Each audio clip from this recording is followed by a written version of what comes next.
ये खबर केआर मंगलम यूनिवर्सिटी द्वारा प्रस्तुत की गई है। उस मांग के समर्थन में, और तीसरा कि वो प्राइवेट एजेंसियां जो शिक्षा व्यवस्था में घुस करके लगातार इस तरीके के मिसमैनेजमेंट को, इस तरीके के करप्शन को सिस्टमैटिक बना देती हैं, उन एजेंसियों को, टीडीपीएल जैसी एजेंसियों को, एनटीए जैसी एजेंसियों को तुरंत रद्द करके इन परीक्षाओं को कराने की जिम्मेदारी सरकारी संस्थानों को देनी होगी, ताकि जवाबदेही सीधी सरकार से ली जा सके। ये 3 मांगों के समर्थन में आज हम लोगों का मार्च निकल रहा था बिरसा मुंडा चौक से। उस मार्च के दौरान जब मैं वहां पे खड़ी हुई थी बैनर के पीछे, मेरे साथ साथी विभा खड़ी थी, बहुत सारी और महिला साथी खड़ी हुई थी, नारा लगा रही थी। तो एक व्यक्ति जिसका नाम अमरनाथ पांडे है, 26 वर्ष के हैं, वो हजारीबाग में रहने वाले हैं, हिंदी ऑनर्स की पढ़ाई कर रहे हैं विनोबा भावे विश्वविद्यालय से, और आरएसएस के मेंबर हैं। वो व्यक्ति आ करके पीछे से मेरे ऊपर इंक फेंकते हैं सर के ऊपर, और अपने इस क्रिमिनल एक्ट को जस्टिफाई करने के लिए वही करते हैं जो आरएसएस से एफिलिएटेड लोग करते हैं, और वो है धर्म का सहारा लेना। जय श्री राम का नारा वो लगाते हैं। उसके बाद वहां पे जो लोग प्रोटेस्ट में मौजूद रहते हैं वो उनको पकड़ते हैं और उनको पुलिस के हवाले किया जाता है। इस वक्त वो पुलिस थाने में ही है, उनका डिटेल्स लिया जा रहा है, उनसे बातचीत जारी है। इस तरीके की हिंसा जो आरएसएस और भाजपा के लोग लगातार छात्रों के आंदोलन को कमजोर करने के लिए करते आए हैं, इसके खिलाफ मैं यहाँ से बात रखना चाहूंगी। वो लोग जो क्लेम कर रहे हैं कि झारखंड में जो छात्र आंदोलन चल रहा है जयपाल सिंह मुंडा स्टेडियम में, वो हम चला रहे हैं, राइट विंग चला रहा है, भाजपा चला रहा है, और यहाँ पे हम किसी और को एंट्री नहीं देंगे, वो लोग उन्हीं मांगों के, वहां पे जो अभ्यर्थी हैं, उन्हीं छात्रों की मांगों के बेसिस पे जब हम एक मार्च निकालते हैं तो सवाल पूछना चाहेंगे हम उनसे कि क्यों आपको ये जरूरत महसूस होती है कि आप उस मार्च को डिसरप्ट करने के लिए वहां पे हिंसा करने की कोशिश करें। अगर आप छात्रों के आंदोलन के साथ खड़े हैं और सिर्फ अपनी राजनीति की रोटियां नहीं सेक रहे हैं, तो आपको इस तरीके के मार्च से कोई प्रॉब्लम नहीं होनी चाहिए जो हम निकाले हुए थे, क्योंकि उसकी सारी मांगे उन छात्रों के समर्थन में थी जो छात्रों की मांगे इस वक्त जयपाल सिंह मुंडा स्टेडियम में छात्र रेस कर रहे हैं। बहुत सारे अभ्यर्थी जयपाल सिंह मुंडा स्टेडियम से हमारे इस मार्च में शामिल हुए थे। झारखंड भर से अलग अलग जिलों से स्टूडेंट्स इस मार्च में शामिल हुए थे, अपने शिक्षा के मुद्दे, रोजगार के मुद्दों पर आवाज उठा रहे थे। फिर क्यों जरूरी लगता है बार बार भाजपा और आरएसएस को कि वो इस तरीके से प्रहार करे छात्र आंदोलन पे? क्या उन्हें इस बात का गुस्सा है कि मैं और मेरे साथी उस आंदोलन में शामिल थे जिस आंदोलन ने उनकी पॉलिटिकल पार्टी से आने वाले शिक्षा मंत्री का इस्तीफा दिलवाया? क्या ये एक बदले की भावना से सुचारू रूप से वो जिस तरीके से ऑनलाइन महिलाओं को पकड़ पकड़ के बलात्कार की धमकियां, जान से मार देने की धमकियां दे रहे हैं, उन महिलाओं के ऊपर टिप्पणियां कर रहे हैं, 6 एफआईआर 15 साल की एक लड़की पे कर रहे हैं, इसी नफरत और बदला लेने के एजेंडे से क्या आरएसएस के लोगों को ये बात कही गई है कि आप जाइए और वो तमाम लोग जो जंतर मंतर के आंदोलन में शामिल थे उन लोगों के ऊपर इस तरीके की हिंसा करिए? ये पहला सवाल है जो मैं चाहूंगी प्रेस के माध्यम से हम पूछे, उठाएं। अगली जो चीज है जिस पे हम बात करना चाहेंगे वो ये है कि वो पॉलिटिकल पार्टीज जिन्होंने पिछले महीने में जो हमारा छात्र आंदोलन चल रहा था धर्मेंद्र प्रधान के इस्तीफे के लिए, उसमें अपनी एकजुटता जाहिर की, समर्थन जाहिर किया, हम एक्सपेक्ट करते हैं कि वो पॉलिटिकल पार्टीज जो इंडिया अलायंस से हो सकती हैं, जेएमएम हो सकता है, अगर वो हमारे छात्र आंदोलन का समर्थन कर रहे थे तो उन्हें जयपाल सिंह मुंडा स्टेडियम में जो छात्र संघर्ष कर रहे हैं उनकी मांगों को भी मानना होगा, ताकि वो ये फर्क दिखा सके कि छात्र विरोधी भाजपा सरकार के खिलाफ हम सब संगठित क्यों हैं, और छात्रों के हित में अगर वो सही मायने में है तो छात्र आंदोलन जो झारखंड में चल रहा है उसकी सभी मांगों को यहाँ पे झारखंड की सरकार माने, ये हम आखिरी बात मीडिया के माध्यम से सरकार तक पहुंचाना चाहेंगे। नेहा जी, सवाल ये है कि आरएसएस जिस तरीके से काम करती है उसका रजिस्ट्रेशन भी नहीं होता है, उसके कार्यकर्ताओं का भी रजिस्ट्रेशन नहीं होता है, तो कैसे साबित हो पाएगा अदालत में और दूसरी जगहों में कि ये आरएसएस का ही है? हमने देखा है कि गोडसे को भी साबित नहीं कर सकी थी सरकार की वो आरएसएस का है। सर, आप कितना ही वाइट वॉश करने की कोशिश करें किसी चीज को, जो व्यक्ति फोटोज डाल रहा है, आरएसएस के लिए पोस्ट कर रहा है, उसके प्रोग्राम्स में जा रहा है, ऑफिशियल रूप से जान से मारने की धमकी दे रहा है अपने सोशल मीडिया से। अभी पुलिस इस चीज को और आप सबके सामने अपनी तरफ से भी रखेगी। हम उम्मीद करते हैं प्रशासन अपना काम करेगी और ये हमला, जानलेवा हमला जो हुआ हमारे साथियों के ऊपर, इस मार्च में जो महिलाएं शामिल थी उनके ऊपर, इस चीज के लिए कौन जिम्मेदार है, वो कौन सी राजनीतिक समझदारी से आता है, कहाँ का है, और प्रशासन और पुलिस उसके खिलाफ क्या एक्शन लेगी। पुलिस की तरफ से हम चाहेंगे कि ये चीज जारी हो, फॉर्मली जारी हो। बाकी पॉलिटिकल आइडियोलॉजी किसकी क्या है, आज के समय पे सोशल मीडिया पे चिल्ला चिल्ला के सब लोग कह रहे हैं, सोशल मीडिया के माध्यम से वीडियो बना के कह रहे हैं कि जान से मारने की धमकी दे रहे हैं। तो आप कौन सी आइडिया से एफिलिएटेड हैं, ये आज के समय में अंदाजा लगाना बिल्कुल मुश्किल नहीं है। नेहा जी, एक सवाल होगा कि क्या आज के मार्च के बाद आप लोगों का ये आंदोलन रुक जाएगा या आप लोग अब जयपाल सिंह मुंडा स्टेडियम में जाकर स्टूडेंट के साथ ही बैठेंगे? साथी, मुझे लग रहा है मैं ये करेक्ट कर दूं, जयपाल सिंह मुंडा स्टेडियम में जो प्रदर्शन चल रहा है, पहले दिन से आयशा के साथी वहां पे उन्हीं टेंटों पे बैठे हुए हैं पहले दिन से।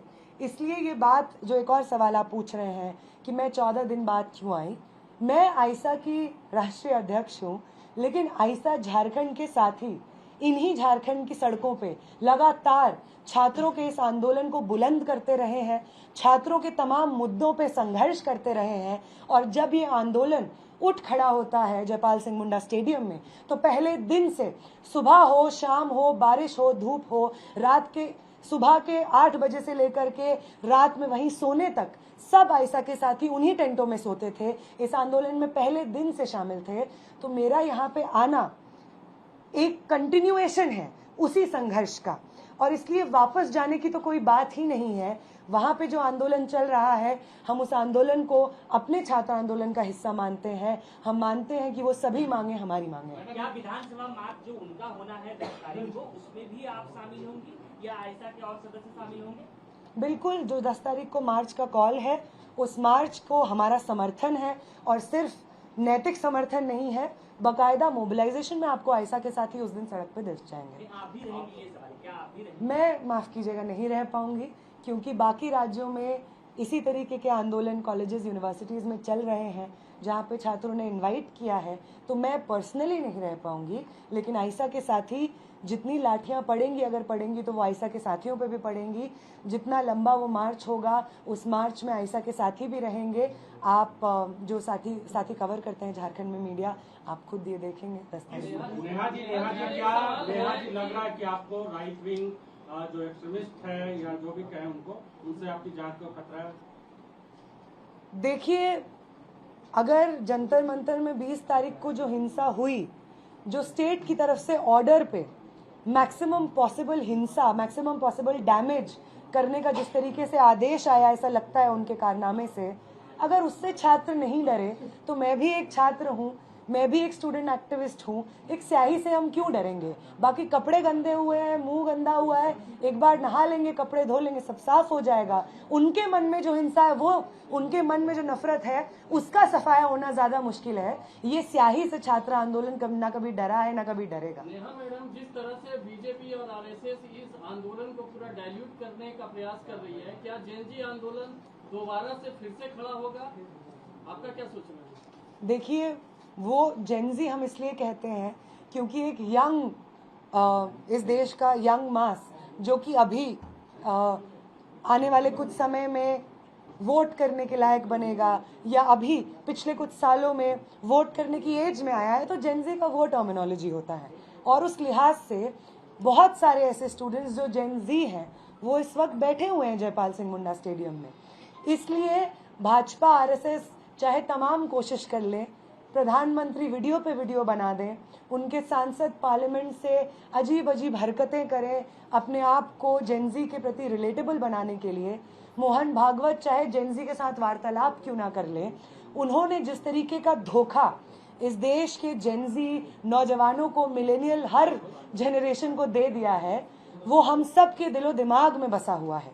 इसलिए स्टूडेंट मूवमेंट को हाईजैक करना उनके बस की नहीं है और ना उन्हें आता है कि स्टूडेंट मूवमेंट में ऑनेस्टली हिस्सा कैसे लिया जाता है। अगर उन्हें आता तो ये जो आज का मार्च हुआ, जो स्टूडेंट्स के तमाम मांगों के समर्थन में ही था, उसमें ये लोग हिंसा नहीं करते।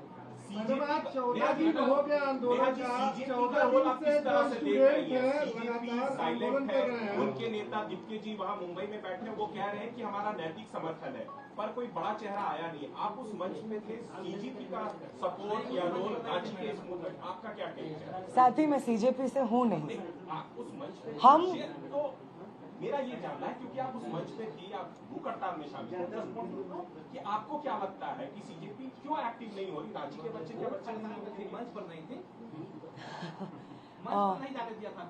ठीक है, ऐसा नहीं, मैं ये कह रही हूँ साथी, कर लेंगी अपने को। मैं अपने को क्यों डिफेंड करूंगी? मैं तो यहाँ पे रांची में इस प्रदर्शन में शामिल हूँ, स्टेडियम में भी मैं गई हूँ।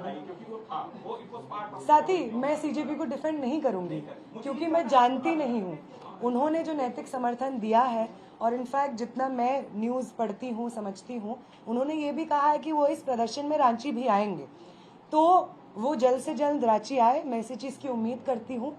जो समर्थन और जो खड़ा किया था उन्होंने, वो मूवमेंट सीजेपी के नाम से और तमाम स्टूडेंट ऑर्गेनाइजेशंस के साथ, उसी मूवमेंट का जो उम्मीद था और छात्रों के साथ खड़े होने का जज्बा था, उसको वो रेप्लिकेट करें और रांची आए। हम यही चाहेंगे, बस इसी की उम्मीद करेंगे। अभी जो मूवमेंट चलती है, प्रोटेस्ट चल रहा है, जहाँ से आई थी, सरकार के लोग कह रहे हैं कि बीजेपी के बैकअप से चल रहा है। एजेंडा जंतर मंतर में किया गया, उसका बदला लेने के लिए यहाँ पर इस तरह से किया। आप क्या कहेंगे? देखिए, बहुत सारे ऐसे छात्र जो जेपीएससी परीक्षा में धांधली की मार न सिर्फ इस साल बल्कि लंबे समय से झेलते हुए आ रहे हैं, उनका दुख और दर्द झूठा नहीं है। कोई भाजपा उन्हें नहीं सिखा सकती है कि आपका दर्द है। जो जेएसएससी सीजीएल में हुआ, धांधली हुई और तमाम छात्रों के रोजगार के, भविष्य के सपने टूटे, वो झूठा नहीं है। ये मूवमेंट छात्र अपने मर्जी से एकजुट होकर के लड़ रहे हैं और भाजपा इस चीज का कितना भी श्रेय लेने की कोशिश करे, वो छात्र जो जयपाल सिंह मुंडा स्टेडियम में बैठे हुए हैं, वो छात्र किसी बैनर को खुद ही कह रहे हैं कि हम बैनर के तले नहीं हैं। हमने एक कमेटी बनाई है, रिफॉर्म कमेटी, उसी से हम लोग जारी करते हैं अपने जितने भी कॉल्स होते हैं। तो वो ये कहते हैं। और जहाँ तक भाजपा और इन तमाम लोगों की बात आए, तो जैसा मैंने कहा, अगर भाजपा के लोग शामिल हैं, बहुत अच्छी बात है कि उनको देश भर में जब आंदोलन चला, धर्मेंद्र प्रधान के खिलाफ, उनकी सरकार के खिलाफ था, तो उनके अंदर छात्रों के प्रति ये सहानुभूति नहीं जगी। अब जग गई है। बहुत अचंभे और हिपोक्रेसी की बात है, लेकिन कोई नहीं, वो अगर हैं तो हम भी हैं।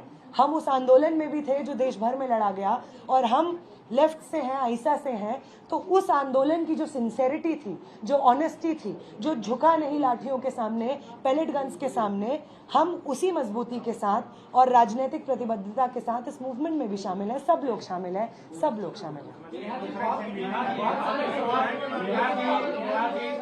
कई छात्रों से बात की हमने, कई छात्रों ने नया बोरा का खासकर विरोध किया है, क्योंकि वो दिल्ली के जंतर मंतर पर देश विरोधी नारे लगाते और उस मंच को साझा करते नजर आए जो कांग्रेस जनता। आप पत्रकार हैं, कौन से चैनल से आप? मैं इंडिया किससे? आप पत्रकार हैं, आपको सूट नहीं करता है कि आप इस तरीके की फेक इंफॉर्मेशन को सवाल के रूप में पूछें। आपसे मैं पूछ रही हूँ सर, मैं आपसे पूछ रही हूँ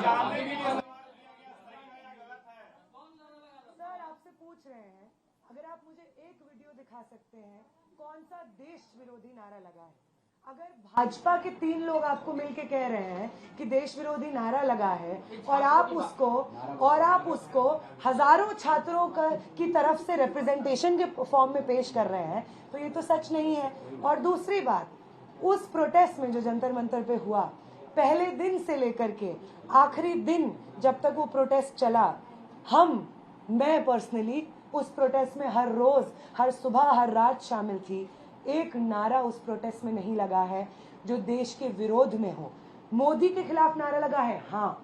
अमित शाह के खिलाफ लगा है, हाँ। धर्मेंद्र प्रधान के खिलाफ लगा है, हाँ। ये जनप्रतिनिधि हैं, इनका काम है जनता के मुद्दों को एड्रेस करना, जनता को सर्व करना। अगर ये जनप्रतिनिधि अपना काम नहीं करेंगे तो उनके खिलाफ नारे बिल्कुल लगेंगे। इस व्यवस्था के खिलाफ, शिक्षा व्यवस्था के खिलाफ नारे बिल्कुल लगेंगे। और किसी मंत्री के खिलाफ नारे लगाना, भले ही वो प्राइम मिनिस्टर क्यों ना हो, भले ही वो होम मिनिस्टर क्यों ना हो, शिक्षा मंत्री क्यों ना हो, उसे एंटी नेशनल नहीं कहा जाता है, उसी को सही नेशनलिज्म कहा जाता है।